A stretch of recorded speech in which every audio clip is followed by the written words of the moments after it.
importance of voting too, because we're in a voting season and whatever, and et cetera. Don't let Donald Trump. Huh? Yeah, okay.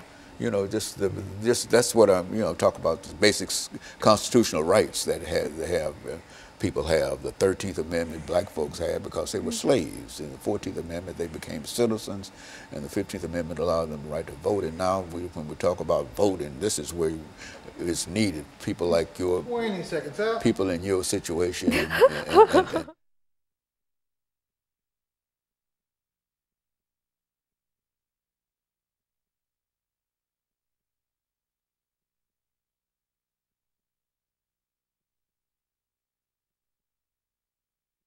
thank you, and welcome back to the final segment of the show for today. We're talking to Alana McLaughlin, and she's giving us some information in reference to anti-Islamic sentiment in the United States of America. Now, Alana, you've covered quite a bit of information during the first and second segment.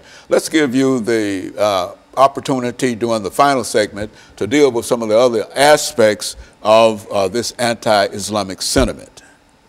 All right, and so if you're just tuning in the second segment, I talked about one personal experience that I saw anti-Semitism.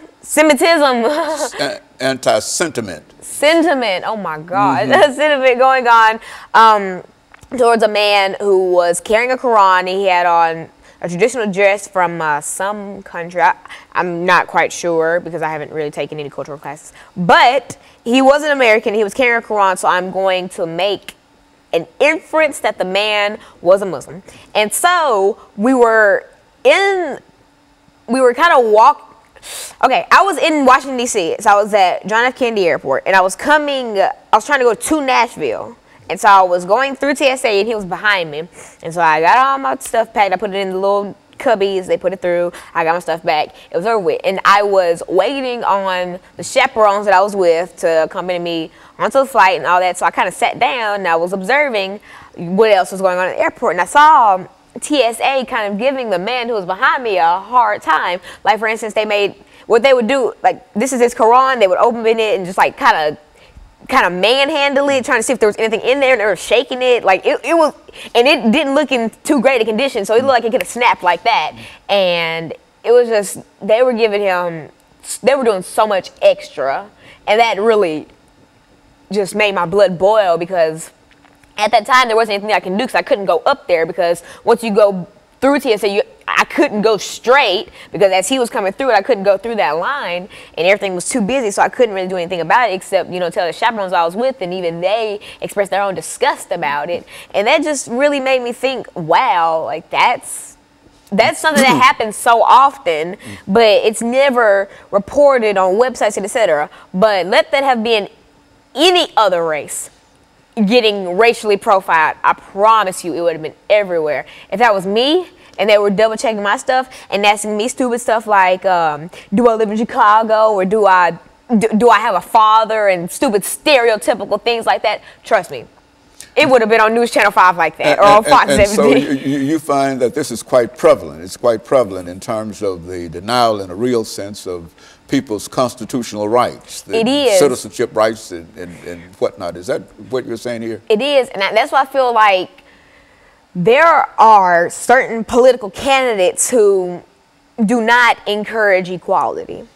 I'm not going to go into name dropping or anything, but there are certain candidates that do not support equality, and I feel like, okay, right now, the two top candidates are Donald Trump and Hillary Clinton, and that's just, you just really can't fight that. And I feel like, since I'm not old enough to vote, I'm just watching this unfold, and I'm not making any certain choice because my opinion wouldn't really be taken for anything because I can't vote.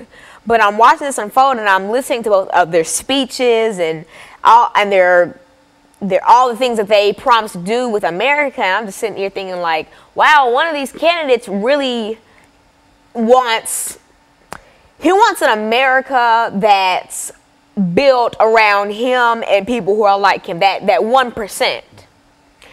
And I don't feel like you could really be a president if you don't think about other people, because running a country, you have to put others before yourself. You have you have millions of people who are looking up to you, who are abiding by your rules, and if you exclude them from some of the things, A, that's not right, and B, that's dangerous. Alana, in your category and your age group, I know you're not old enough to vote yet, but do you find that there's any kind of sentiment in reference to what is going on from a social level, from a religious level, among the people that you meet every day? I mean, is there any recognition? I see so many sentiment, not even just Islamic.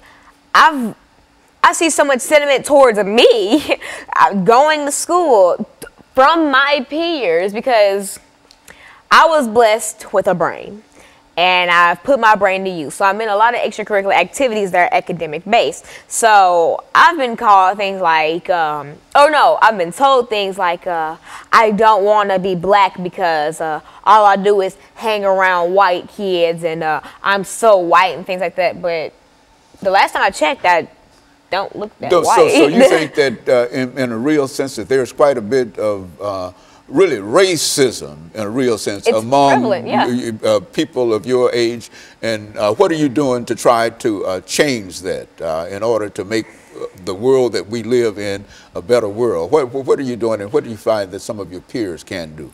You know, first of all, what I personally do is I don't feed into it. I'm not going to fight some ignorant child who comes up to me spurring and